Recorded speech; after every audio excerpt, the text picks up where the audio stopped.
नमस्कार। आदर्श शिक्षण समिति बाड़मेर की ओर से आदर्श विद्या मंदिर में पढ़ने वाले आप सभी भैया बहनों का हार्दिक स्वागत है और अभिनंदन। कक्षा तृतीया, विषय पर्यावरण अध्ययन, पाठ 2 मित्रता, भाग 1। आज हम अध्ययन करेंगे पाठ 2 के पहले भाग का, जिसका नाम है मित्रता। उद्देश्य, मित्रता के बारे में जानकारी। आज का हमारा अध्ययन है, इसमें हम मित्रता के बारे में जानेंगे। पाठ 2 मित्रता। आपने श्री कृष्ण का नाम सुना है। प्रतिवर्ष आपके विद्यालय में जन्माष्टमी पर्व मनाया जाता है। पुराने समय में आज की तरह विद्यालय नहीं थे। उस समय आश्रम होते थे। सभी बच्चे अपने परिवार से दूर आश्रम में ही रहकर अपने गुरु से शिक्षा प्राप्त करते थे। ऐसे ही गुरु संदीपनी के आश्रम में अन्य बच्चों के साथ श्री कृष्ण और सुदामा भी पढ़ते थे। दोनों में अच्छी मित्रता थी। वे साथ साथ मिलजुल कर खाते, पढ़ते, घूमते व आश्रम के काम करते थे। हम सभी ने श्री कृष्ण जी का नाम सुना है और हम प्रतिवर्ष अपने विद्यालय में श्री कृष्ण जी का जन्मोत्सव जन्माष्टमी पर्व के रूप में मनाते भी हैं। पुराने समय में, आज से हजारों सैकड़ों वर्ष पहले, जब विद्यालय नहीं थे, उस समय आश्रम होते थे। सभी बच्चों को अपने घर से दूर आश्रम में रहकर पढ़ना पड़ता था। किसी भी बच्चे को यदि पढ़ना होता था तो वो आश्रम में ही रहना पड़ता था और वहीं पे अपनी पूरी शिक्षा होने तक रहते थे अपने गुरु के पास। और आश्रम घर से दूर जंगल में हुआ करते थे। एक ऐसे ही गुरु थे जिनका नाम था संदीपनी। उनके आश्रम में अन्य बच्चों के साथ श्री कृष्ण जी और सुदामा भी पढ़ते थे। दोनों में अच्छी मित्रता थी।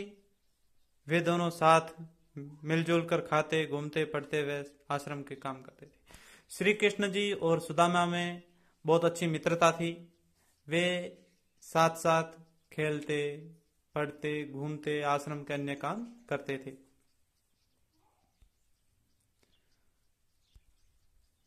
अपनी शिक्षा पूरी होने के बाद दोनों अपने अपने घर चले गए। श्री कृष्ण मथुरा के राजकुमार थे, जो बाद में द्वारिका जाने के बाद द्वारिकाधीश कहलाए। अपनी शिक्षा जब दोनों की पूरी हुई, श्री कृष्ण जी और सुदामा की, तो दोनों अपने अपने घर चले गए। तो श्री कृष्ण जी जो थे वो तो मथुरा के राजकुमार थे। वे बाद में द्वारका चले गए, जहां जाने के बाद में वह द्वारिकाधीश कहलाए। सुदामा अपने गांव में ही साधारण जीवन यापन कर रहे थे। उनकी आर्थिक स्थिति ठीक नहीं थी। बड़ी मुश्किल से गुजारा हो पाता था। एक दिन सुदामा की पत्नी ने कहा, श्री कृष्ण आपके बचपन के मित्र है, आप उनसे सहायता क्यों नहीं लेते?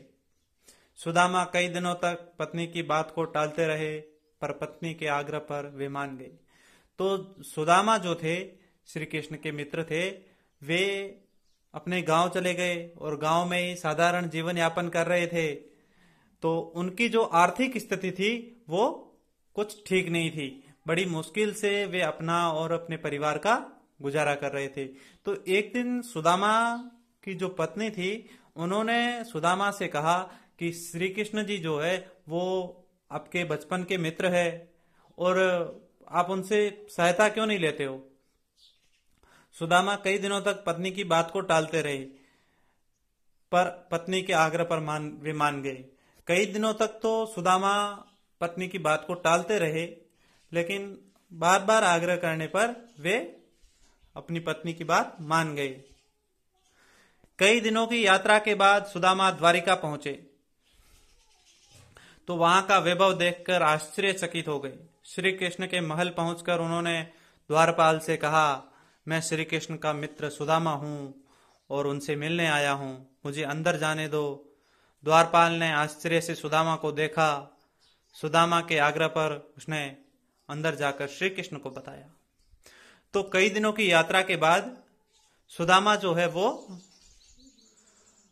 द्वारिका पहुंच जाते हैं और वहां का शानो शौकत, वहां की आलिशानता, वहां का वैभव देखकर आश्चर्यचकित रह जाते हैं। वे श्री कृष्ण के महल के बाहर जाकर द्वारपाल से कहते हैं, मैं कृष्ण का मित्र सुदामा हूं और उनसे मिलने आया हूं, मुझे अंदर जाने दो। तो श्री कृष्ण का मित्र खुद को सुदामा बताते हैं और कहते हैं, मैं श्री कृष्ण जी से मिलने आया हूं, मुझे अंदर जाने दो। द्वारपाल आश्चर्य से सुदामा को देखते हैं।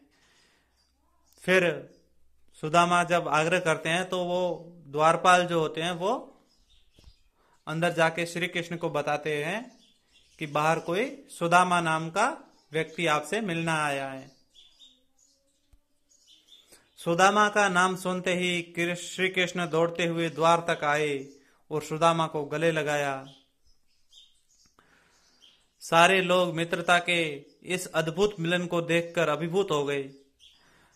श्री कृष्ण सुदामा को आदर सहित अपने सिंहासन तक ले गए। श्री कृष्ण अपने मित्र सुदामा को देखकर ही उनकी मन स्थिति समझ गए और उनकी सहायता की।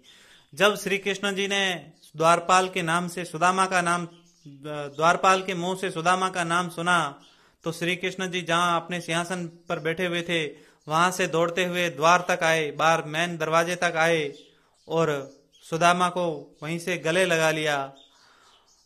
और दो बचपन के मित्रों का मिलन ऐसा दृश्य बना हुआ था कि सारे लोग देखते ही रह गए। श्री कृष्ण जी सुदामा को अपने सिंहासन तक, सुदामा को आदर सहित ले जाते हैं और श्री कृष्ण अपने मित्र को देखकर ही उनकी मन स्थिति समझ गए और उनकी सहायता की। श्री कृष्ण जी ने जब अपने मित्र सुदामा को देखा तो उनकी मन में क्या स्थिति थी, क्या परेशानी थी, सारी परेशानी समझ गए और उनकी सहायता की।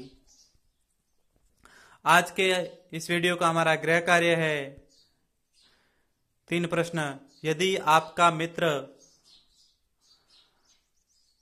आपसे बहुत दिनों बाद मिले तो आपको कैसा लगेगा? पहला प्रश्न है आपका, यदि आपका मित्र आपसे बहुत दिनों बाद मिले तो आपको कैसा लगेगा? दूसरा प्रश्न है, अपने मित्र से क्या क्या बातें करेंगे? और तीसरा और अंतिम प्रश्न है, यदि आपका कोई मित्र जरूरतमंद हो तो आप उसकी किस प्रकार सहायता करेंगे?